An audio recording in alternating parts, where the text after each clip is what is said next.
Hello and welcome to the Ask Weldon Show, episode 127. Today we have 5 questions from Twitter. Remember that you can ask a question in Twitter by using the hashtag AskWeldon hashtag. But the more effective way to do it essentially is to go to the Anchor app, which is where I'm doing like all my call-in questions, and then go to anchor.fm/Weldon Green. And from there you can, as you can see on the little graphic here, you can call into my channel. Also make sure you follow my channel in the app so you get notification. And this is also where you can pick up the podcast of this show, or just the answers to the questions and nothing else, just a podcast of those things, because the Anchor app basically takes the call-ins and then allows you to record audio onto it. And then I use the call-ins for this show live. But yeah, why don't we jump into it? The questions for today I think are really interesting. And the first one comes from Unraveled05 on Twitter, and he asks, if I'm interested in becoming a performance coach in esports, which degree should I go for?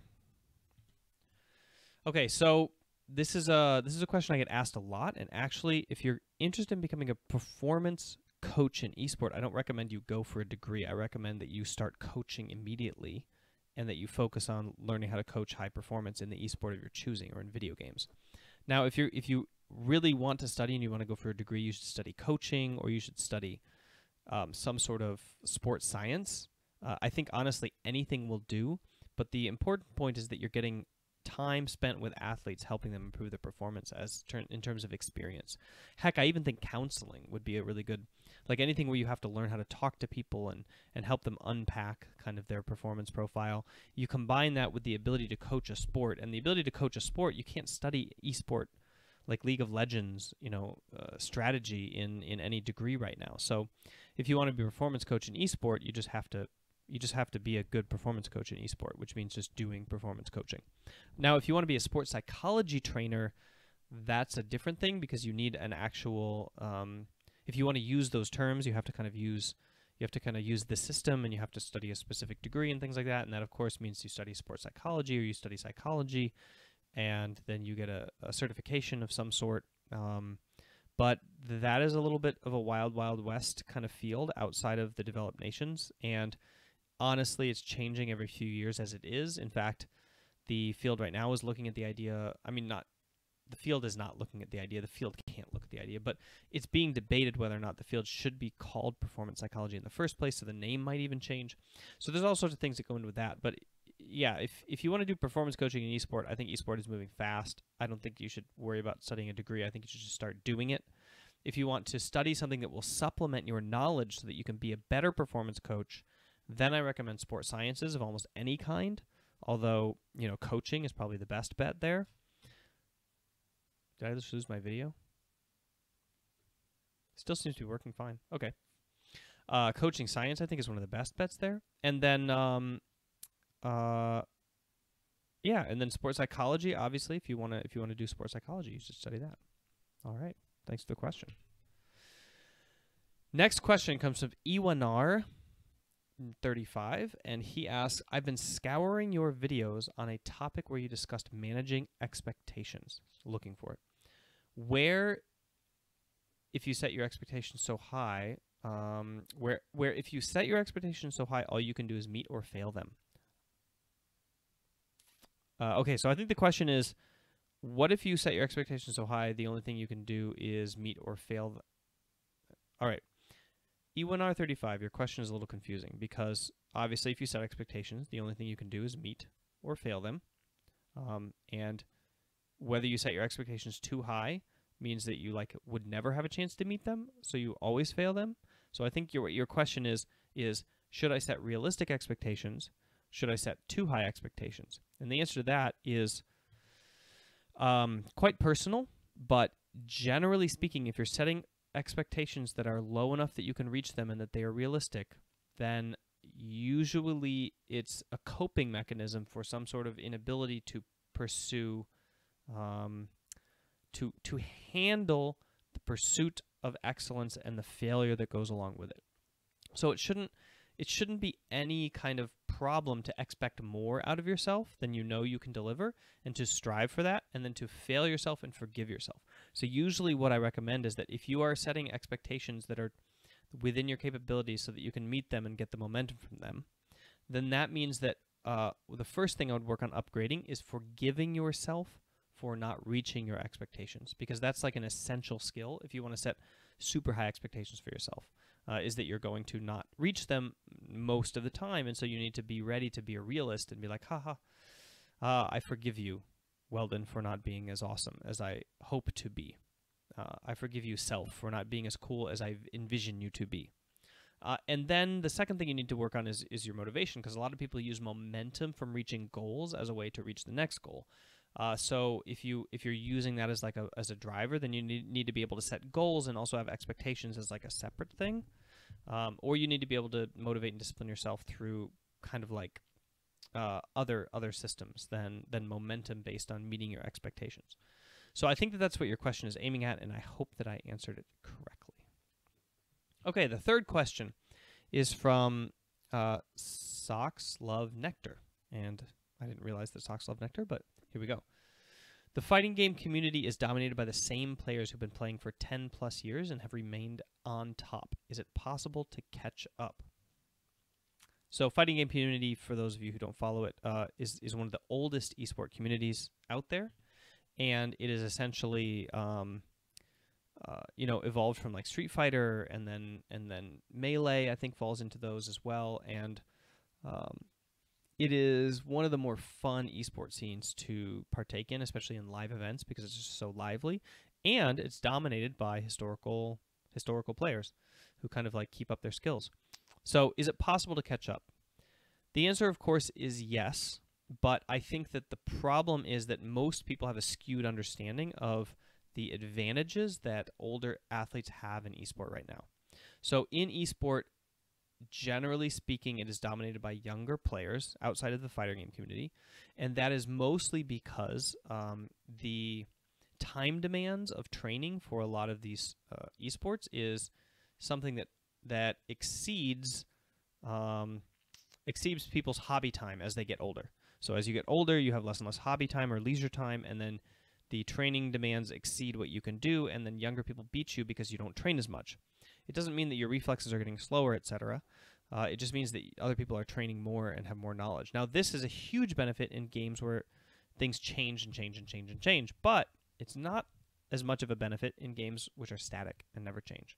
And there, you have things that, so you master the game, then you have this skill set, and the only skill set that is necessary to acquire to achieve mastery. From that point on, you improve yourself in terms of mental focus and mental fortitude and willpower and training regimes and efficiency and the ability to not choke and performance, getting in flow state for performance and managing your emotions and all these kinds of things that kind of come along with maturity and with age. And then you see people starting to peak around like 26 to 32 instead of 18, 19, because it's not based on time spent training. Rather, it's more like a traditional sport, and that the sport doesn't change every few weeks with a patch, so you can master the sport, and then you can work on all these other performance-related aspects of high performance, which is like pulling it out on the day that it's necessary. So, yes, of course, it's possible to catch up. First, you have to catch up in terms of the game. Then you have to catch up in terms of your ability to pull out a proper performance on the day that it's necessary and to hang with it. I think that there's a saying that I've heard before, and I'm trying to remember who said it and when. In fact, I don't even remember the saying, so I'll look it up after this. But it's something like, you have a few chances, and it's the people who can pull it out when the chance matters that are the champions, that define championship, and the other stuff is just like being good at a sport or at a video game. It's not being a champion. Championships come from people who know how to pull it out when it matters. When they have the opportunity. Okay, fourth question. I'm having a hard time splitting up my time between homework and training in League. How should I balance League and school? Okay, this is a good one because it's really important to understand. So, essentially, I would say, what are your goals? If your goals are to attain a high rank, there are people who attain a high rank and still have social life and do their homework and get really high grades. If your goal is to go pro, Well, that's a little bit harder, but there are still people who attain a high rank and get recruited while still maintaining a social life and high grades. So I would say don't perceive yourself as a deficit to those kind of people and say like, oh, well, they're just more talented, so I need to work more. Instead, I would say, how can I work more efficiently and train better so that I can spend less time doing league and more time doing school. And also, I would say to try to bake the two together. I wouldn't say like let homework pull you away from league. I would say let homework and league, the pursuit of both of them, feed into the value of like how it is that you want to express your competitive identity. So you want to be a really high-ranked League of Legends player, so you focus really hard on your training, and then you focus really hard on your studying for two reasons. One, to get it done faster so that you can get back to your training. And number two, because you're training these tertiary skills, first of all, such as like focus and willpower and discipline that are necessary in all competitive aspects. And on top of that, you're living out your values of like the kind of professional you want to be, which is somebody who can balance between their pursuits and who can achieve greater performance in smaller windows of time, and who values, who knows that by restricting their training time to less time, you actually you maximize the importance of that training time in your mind. So your mind perceives that training time as more important, so you actually get more done there. And so you know that by like doing these other things that you're obligated to do for society and for your parents, that you're putting a leash on yourself and then allowing yourself to, like, when you're off the leash, to run harder and be crazier and to learn faster.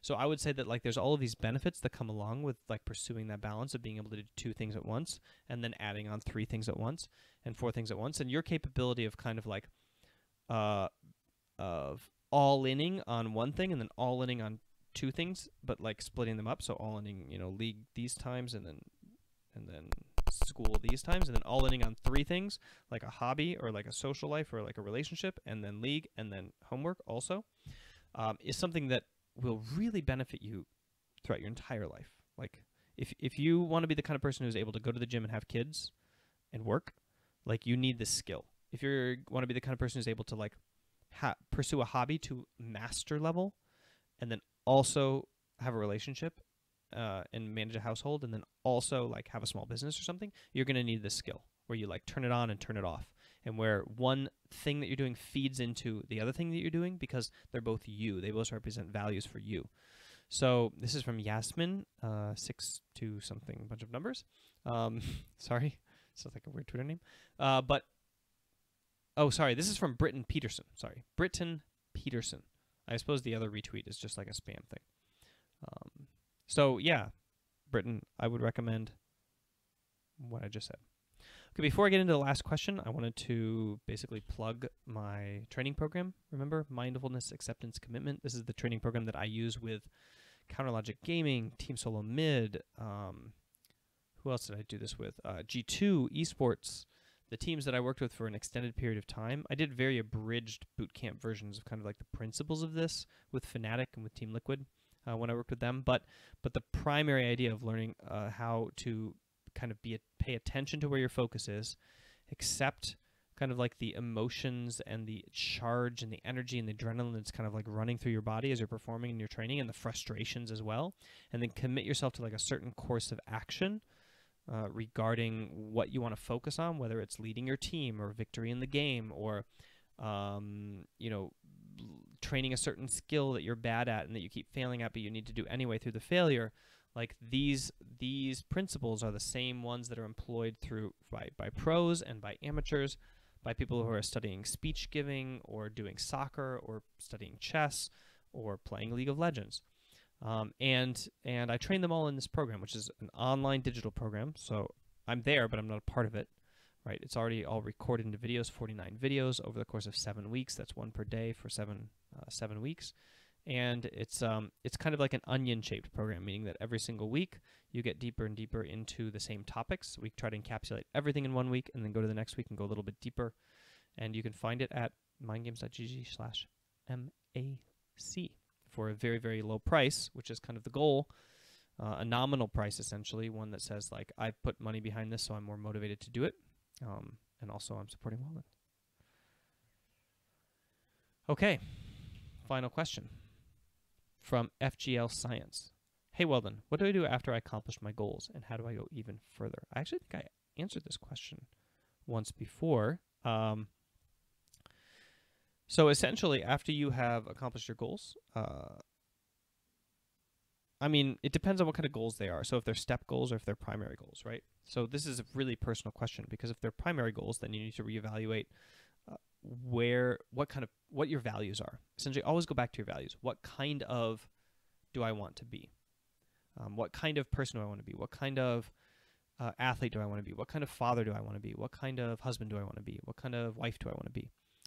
And you then set up a kind of aspirational ideal, and then you set goals related to that, and you create new goals. It's quite simple. If you're doing step goals, then obviously you go to the next step goal after the one that you're doing. But if you're doing kind of like end game aspirational goals where you're turning values into action, then you connect with your values and your aspirations. So I already said one way of doing that. Another way of doing that is you could think, how do I want to be described at my funeral, and write a paragraph about how people describe your life and what you accomplished, but more importantly, how you accomplished it, how you touched people, and how they perceive you in their relationships. Another thing you can do is you can kind of do what do I want to be in 3 weeks, in 3 months, in 3 years, in 30 years, and what do I want to have accomplished at those times, and then break that down into steps, like into the 3 week or the 3 day from the 30 years. And another thing you can do is write down people that you admire, and then try to tease out values from them about okay, if they were in this kind of situation, apply them to your life. Say if this person, let's say somebody you aspire to be, I don't know, Elon Musk. If Elon Musk were in my life and he came up upon this situation, he would do this. And then you kind of answer it for him, essentially, and then you can create goals out of that. So this is how you essentially create new goals, which you can then aspire to. And these are ones that you can create kind of related to your own life, or related to how it is that you want to grow, regardless of whether it's League of Legends or homework or, like I said before, your job or your relationships. You can create them in any field and then pursue them in that way. All right, that's it for the show today. I hope that you guys enjoyed it, and make sure to follow me on Snapchat, because I do my daily gym journey there, and put out a story that I think is pretty high quality. I also respond to, obviously, individual messages. I have an open Snapchat, so you can just send whatever kind of questions you want to it, and you can hopefully find motivation in me working out and trying to fit into my clothes better. I duplicate the same exact story on Instagram, by the way, if you want to follow me there instead. But yeah, hope that you're having a good week, and I will see you tomorrow for episode 128.